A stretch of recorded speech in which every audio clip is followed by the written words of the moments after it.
It's just dominant. But straight chef. all right, speaking of dominant at times, Jaire Alexander had some dominant seasons in Green Bay, although not so much recently. And as we talked about yesterday at the end of the show, and it was discussed on some other shows, Jaire Alexander was just released by the Green Bay Packers. And Jaire Alexander was under contract. It was 4 years, $84 million, and I guess the Packers just didn't want to pay him and didn't want him to stay on the team, which in itself is a bit of a red flag when you're talking about Jaire Alexander as a potential partner when it comes to the game of free agency. A little weird saying, but you know what I'm talking about.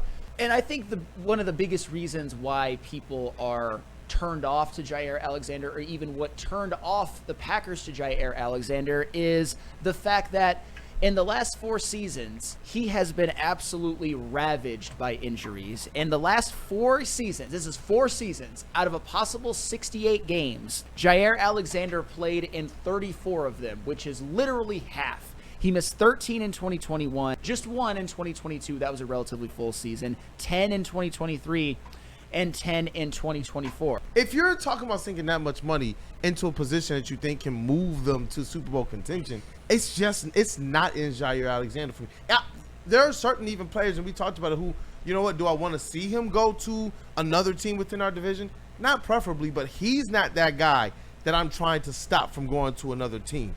This is where I do appreciate what the Lions are trying to do, because if we're talking about does Brad Holmes have a type, he used to. And Jaire might have been one of those old shiny toys that Brad Holmes might have looked at and said, oh, man, you wounded piece of gold there. I can turn you into something. I can save you.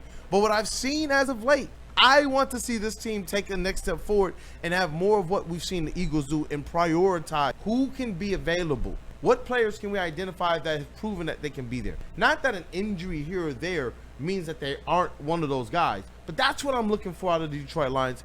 Aside from the culture fit, I'm looking at what they've already started with TA. I believe in him. I'm just looking at our poll about who has the most approved. He's really starting to catch Tate and Mahogany on this list. He's at 31%, Jack Campbell at 22%, Hutchinson at 14%, Tate Mahogany at 34%. He's starting to really reach, and I'm wondering what's behind people's reasoning. Is it because they do believe in him being able to take that step? Because that, to me, is going to be a big part of why I would say no to Jaire Alexander. Aside from the money and the, availability, I do believe Terrion Arnold is going to take these next steps. He could. And I'm not saying that he won't. What I'm saying is, and I'm dead serious, for 1 year, the Detroit Lions would have, in my opinion, the best secondary in the NFL. Jaire Alexander, DJ for how Reed, many games?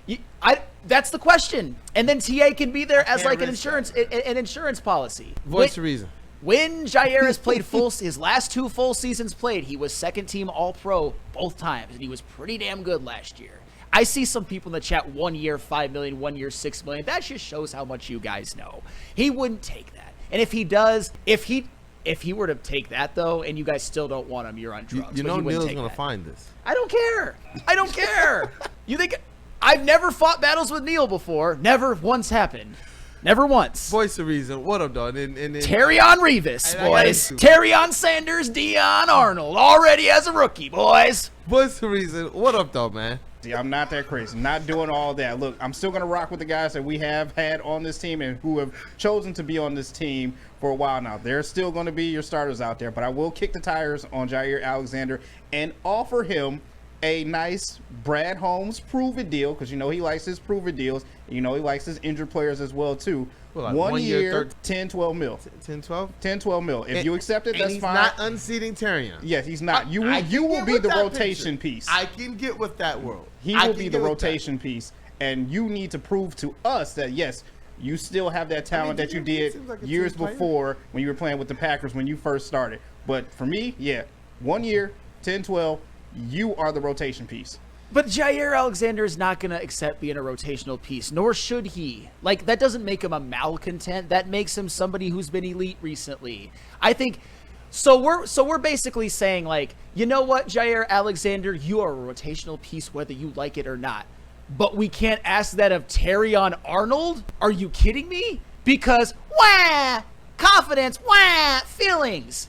Come on, be better. But I'm with you. Whoa! I'm with you. Go after Jaire. Wait, and you're unseating. Yeah. I'm willing. Yeah, I am. Wow. We're trying to win a Super Bowl here, and as much as I love TA, and I think that he'll have the opportunity to make a jump, even if Jaire Alexander is on this team.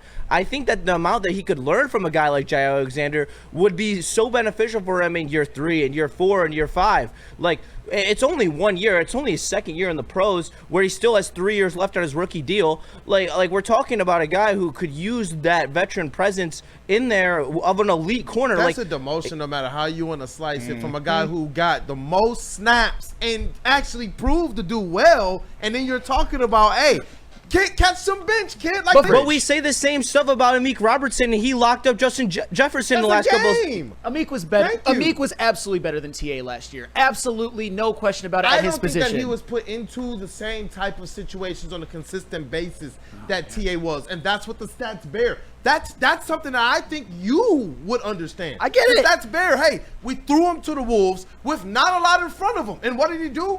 He performed. That's why I do believe that we see the support for TA in the chat, and that's where I'm not all the way out of a Jaire, but if you're talking about taking TA, I don't know how much in terms of what that dude Justin's talking about. I don't know how much this does help the confidence of a TA.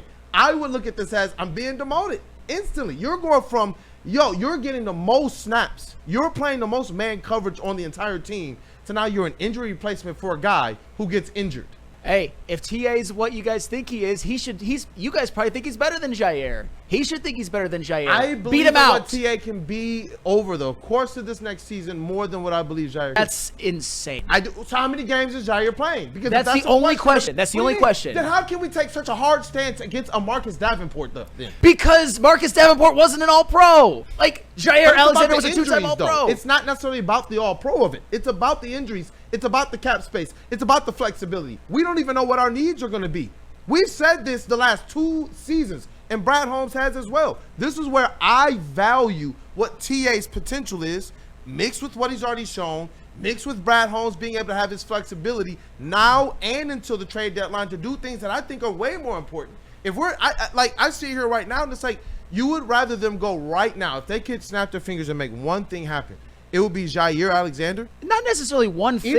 Even when you compare it, even to Jaire and even Big Z, another one. You're telling me right now you would give $21 million to Jaire over them giving less to Zadarius Smith? I would. Wow. I would. Wow. Wheezy? That probably makes you happy. No, but for real, I would. Well, Jaire's younger. He's been better at his peak. And this idea that he wasn't good last year, he was good. He just, like I said, if you don't want him because of injury, I can't kill you for that. I gave you that. I'll STF you, but I'll give you reasons on why it does work, why it could work, and that's basically what we've been doing. Man. Anything else on that dude, Justin? Because I know, look, it's interesting. Deal. And the reason I'm so hard stance on a 1-year deal is because the Lions' cap flexibility is very, very good this year, and next year it's a little bit more in question. If you give Jaire Alexander a 1-year deal, no matter how expensive it is, you don't have to worry about next year. You don't have to re-sign him. Like, if Jaire Alexander were to come here, and I'm just giving an if, and I mentioned this at the beginning, has a Pro Bowl caliber season, heck, maybe even All-Pro caliber season, the Lions win the Super Bowl, Jaire Alexander stays healthy, it will completely fix his reputation, and then he might get the long-term deal that I think his talent dictates next season after he proves it with the Lions and gets a short-term bag. That's